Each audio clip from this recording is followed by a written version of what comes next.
اس کا انٹرویو ایک ایرانی ٹی وی کے اوپر اس کا انٹرویو شروع ہوا. تو اس کو پوچھا جا رہا 60 ایئر کی تھی تب وہ, اس کو پوچھا جا رہا تھا کہ آپ کیسے مسلمان ہوئے. تو وہ بتاتی ہے اپنی بات, کیا ہم ایسے مسلمان ہیں, یہ صرف اس چیز میں آتے ہیں. پتہ ہے اس کو جب کہا گیا کہ آپ جب مسلمان ہو تو کتنے سال کے تھے, وہ اپنی اسٹوری بتاتی ہے. وہ ایرانی چینل جو اس کو دکھاتے ہیں, کہتی ہے کہ میں 9 سال پہلے میری ماں جو تھی وہ مسلمان ہوئی, پھر اس کے بعد میں مسلمان ہوئی, اور میں 9 سال کی جب تھی تب میں مسلمان ہوئی. اور جب میں مسلمان ہوئی نا تو پہلی مرتبہ میں نے حجاب پہنا. اور وہ کیا کہتی ہے برائے خوشنودی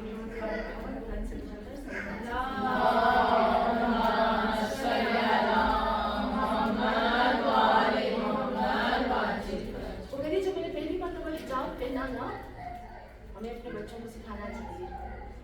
ہاں میری بچوں کو کمپلیکس ہوتا ہے, اچھا احساس کمتری ہوتی کہ میں حجاب نہیں کروں گی, سب کے بال نکلے ہوں گے اور میرے بال نہیں نکلے ہوں گے. تو ہم سمجھتے ہیں کہ ہمارے بچوں کو احساس کمتری ہو جائے گی, ہے نا. کچھ مائیں کہتی کوئی بات اتار دو.